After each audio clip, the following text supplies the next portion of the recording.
Kumusta na mga idol?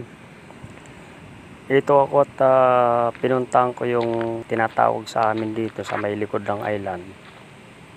Yung Sapaw na tinatawag, yung lugar na to.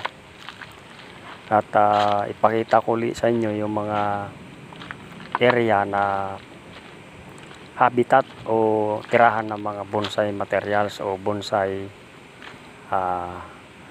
ba't ibang klase na halaman o puno. At itong lugar na to, yan, mga yan sa may taas ng bato, mga bonsai materials yan. Nandyan yung makikita na puno dyan, yung tinatawag na bantulinaw, podocarpus. Tapos may mga ilang bantigi rin dyan sa may bandang tabi ng tubigan o dagat na. Tapos guys, mga idol, dito sa lugar na to, may mga maraming kuweba rin na makikita at matatagpuan. At talagang nakakamangha yung lugar na to. At napaka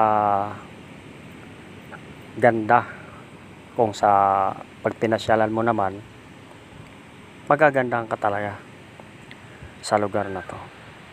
Napakatahimik at saka napaka-presko ang hangin dito. Ayan o, napakaganda nito. At kahit sa mga ibang turista na nagbabakasyon pag summer, pumupunta rin dito sa may lugar na to para mag overnight, mag outing dyan at kung ano-ano.